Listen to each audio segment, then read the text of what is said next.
Ilhan Omar asked the public to do a little digging on her finances, and it immediately backfired. She wrote, "My salary is $174,000 before taxes. I don't have stock or own a home, and I'm still paying off my student debt. So if you're going to lie on something that is public, maybe try checking my financial statements, and you will see I barely have thousands, let alone millions." Well, people have checked the public records now. Ilhan Omar apparently has a net worth upwards of $30 million. And get this, it's because of companies run and owned by her husband, who in 2023 had a net worth of $51,000. In 1 year, that $51,000 grew from $6 to $30 million. What a good communist. Here's what really bothers me. People like me and you hear about these obnoxious criminal stunts all the time. But nothing ever comes of them. There's the House ethics investigations, there's congressional oversight hearings, subpoenas are issued. Some people actually even show up, usually just to plead the fifth. So nothing ever happens. I mean, we could start by looking at Hillary's email scandals, where she was ordered by subpoena to protect and preserve those emails, and she complied by triple bleaching the servers that housed the emails and then taking a hammer to them. What were the consequences? Nothing. It's over. Then there were Joe and Hunter Biden's treasonous schemes, one of many, with our adversaries, including China and Russia. The Bidens had multiple offshore LLC accounts which, according to Oversight Chairman James Comer, originated from China and ended up at the then Vice President Joe Biden's feet. Oh, the noose was tightening. We had bank records. We even had credible witnesses, including Hunter Biden's business partner, testifying to all of this. What were the consequences? Nothing. It's over. The list is almost endless. But here's the latest scheme that enriched our elected politicians at our expense. And as obvious and blatant as this is, what will be the consequences? Well, unless we keep the lights on these treasonous acts, there'll be no consequences again. So come on in to O'Reilly's Corner, where we do just that. Keep the lights on these traitors. When Omar was first elected to Congress in 2018, her financial disclosure indicated a negative net worth. Her liabilities exceeded her assets.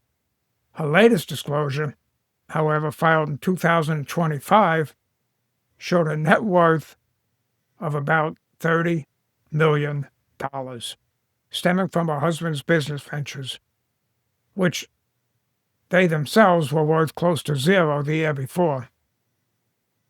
So this shocking, some might say unbelievable, sudden wealth accumulation comes in the midst of a behemoth welfare fraud scheme in Minneapolis involving fake child care centers.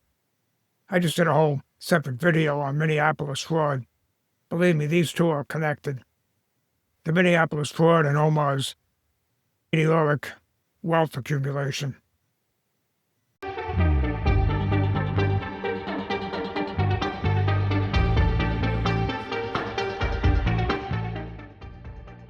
A sudden fortune, a sprawling fraud scandal, and a congresswoman under scrutiny. Watchdogs are probing Ilhan Omar's finances after disclosures show a dramatic wealth surge tied to her husband's businesses. Just as Minnesota reels from one of America's largest COVID aid fraud cases. Is this coincidence, or something deeper waiting to surface? A conservative watchdog group is now scrutinizing the finances of Democratic Congresswoman Ilhan Omar as questions mount over her sudden surge in personal wealth and a massive fraud scandal unfolding in her home state of Minnesota. According to the New York Post, Peter Flaherty, chairman of the National Legal and Policy Center, confirmed that his organization is certainly looking into Omar's financial disclosures. The inquiry comes amid broader outrage over Minnesota's Feeding Our Future scandal, in which hundreds of millions of dollars in pandemic aid were allegedly stolen. Financial disclosures cited by the New York Post show Omar's net worth jumping to as much as $30 million within roughly a year, a dramatic increase from 2023 levels. Omar's husband, Tim Manette's political consultant firm, the E Street Group, was already doing work for Omar's campaign before they got married. In fact, federal records show Omar's campaign paid Manette over $600,000 in 2019 alone. $600,000. Well, then when they got married the next year, the payments, they didn't stop. They accelerated, funneling nearly $3 million of campaign funds to her husband's firm, essentially to herself. How in the hell do you justify funneling $3 million of campaign funds to your husband's account? $3 million. It's not a consultant fee. That's a wealth transfer. It's theft.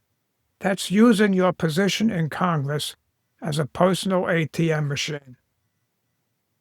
Now, federal election law allows campaigns to hire spouses for consultant work. But here's the catch. It has to be at fair market value. So my question is, what exactly is fair market value for a congressional campaign in Minnesota's 5th District? Well, I looked at comparable districts, comparable races, comparable campaigns. I was seeing payments to consultant firms in the range of $200,000, $300,000, none of them, by the way, to their spouse. But Omar's payments to E Street Group, a.k.a. hubby, nearly $3 million. That's 10 times the normal rate. What specifically did her husband do that was worth $3 million? I mean, this is quite the business model. The more money Omar raises from donors, the more money flows into her husband's pocket. It's a perfect closed-loop system. Donors think they're funding progressive movement, but actually, where's that money going? It's going into the personal bank account of the Congresswoman's household. Congresswoman Omar has built her brand on being anti-establishment, anti-corruption, a voice for the people against the powerful. She rallied against corporate greed, against politicians who enriched themselves, against the revolving door between government and private interest. She's a socialist. She believes in equality for all. She's a progressive. She's a Muslim. In my opinion, she's full of shit. Her actions contradict all of these platforms. This is what Ilhan Omar said, defending the program that she introduced in the House that led to all of these billions being stolen. Yeah, it's a quote. She's telling Fox Digital. So this is the 2020 Meals Act. Ilhan Omar drops legislation intended to feed poor children during COVID because they might not have access, and it opened up a 100% USDA waiver that was exploited grotesquely. Fox News asked her, do you regret pushing for that bill, the Meals Act? Do you think it led to the fraud? Ilhan Omar, absolutely not. It did help feed kids. Okay, you see those, how it started, how it ended. Let's do how this started, what the funds were meant for feeding children, for helping recovering addicts find a place to live, helping disabled adults live independently, one-on-one therapy for autistic children. That was the promise. That was the idea. Now, here's where the funds allegedly went. You see that on the right side of the screen. Wire transfers to China and East Africa, a villa in the Maldives, first-class plane tickets, luxury vehicles, lakefront property in Minnesota, designer jewelry, and crypto. And that's just among the things. This is money given to her by working-class supporters, folks that I don't normally agree with, but who got involved. They stepped up.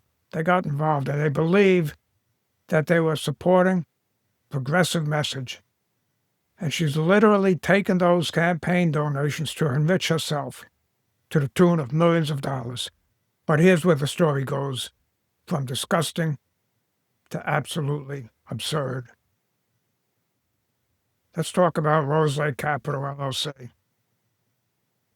Now, I want you to listen very carefully to what I'm about to tell you, because this is where the math just stops working.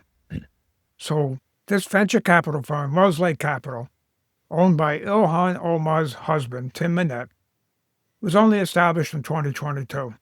Venture capital firm. The firm's value, astonishingly, rose from nearly zero in 2023 to up to $25 million within a year. From zero to $25 million within a year. This guy outperformed even the most gifted traders like Paul Pelosi and Hillary Clinton. Tim Manette, a guy who spent his entire career making political campaign ads, suddenly decides he's a venture capitalist. Someone with zero financial background, no experience whatsoever in finance, never mind private equity, no track record in investment banking, no MBA from a top business school. But he doesn't need any of that. He's married to Omar, Congresswoman Omar. This man is now running a venture capital firm that allegedly made tens of millions of dollars in 1 year. The firm's website recently underwent a total revamp, quietly removing the names and bios of all of its officers and advisors. And furthermore, there's absolutely no evidence that they even have any real clients. And by the way, Tim Manette had other business ventures as well, and they all ended up in court. They all faced fraud allegations and lawsuits. In my opinion, Omar is married to a con man, and she has an agenda. Is Democratic Congresswoman from Minnesota, Ilhan Omar, and her husband, they are in the spotlight as Republicans on the House Oversight Committee launch an investigation into the couple's finances. Why? We go to Nate Foy. He has more. Hi, Nate. Hey, Dana, good morning. Yeah, a lot of digging required on this one because in just 1 year, Congresswoman Ilhan Omar's net worth went up nearly $30 million. The question is how. Here's what we know. Omar's husband, a former political consultant, owns a venture capital firm based in Washington, D.C. and a winery in California. Take a look at these numbers. In 2023, Omar disclosed a maximum of $50,000 in assets at the winery. The next year, Dana, that number increased to $5 million. Meanwhile, her husband's company, Rose Lake Capital, reported a maximum of $1,000 in assets in 2023. The next year, it was $25 million. Despite that, Omar denied being a millionaire earlier this year, posting on X, quote, "I barely have thousands, let alone millions." House Oversight Committee Chairman James Comer tells Fox News an investigation is underway, writing, quote, "The committee is working on addressing ethics concerns regarding Representative Omar and her spouse, and we hope to have an update soon." Elon Musk says Omar committed fraud, while President Donald Trump posted on Truth Social, quote, "She should be in jail or even a worse punishment, sent back to Somalia." How does that work exactly? How does someone with absolutely no financial expertise suddenly start making millions of dollars in one of the most competitive, complex, specialized fields in business? Venture capital isn't something you just wake up and be one day or decide to do one day. It requires a deep network, track records, proven returns, investor confidence. The average venture capital firm takes years to establish credibility. Yet somehow old Tim, whose only claim to fame was being a political ads consultant, is now playing in the big leagues. So I wonder, did Rose Lake Capital's investors believe in Tim Manette's non-existent financial resume? Or were they invested in access to Congresswoman Omar? Were they betting on returns, or were they hoping for influence? Hey, look, it's known as political premium. When people without qualifications suddenly become successful, not because of skills that they possess, but because of who they're connected to. Hunter Biden sitting on the board of Ukrainian energy company comes to mind. That guy couldn't point to the Ukraine on a map in a sober moment. And the American people, you and me, deserve to know all about Roselake Capital and its sleazy dealings. Venture capital firm that's nothing more than a pay-to-play access scheme disguised as business. This isn't confusing. It's nothing more than systematic conversion of political access into personal wealth, and we can't just let it fade away. Let's keep the lights on. Hey, thanks for stopping by O'Reilly's Corner, where we do just that, keep the lights on these treasonous acts. I hope you enjoyed being here as much as I enjoyed having you.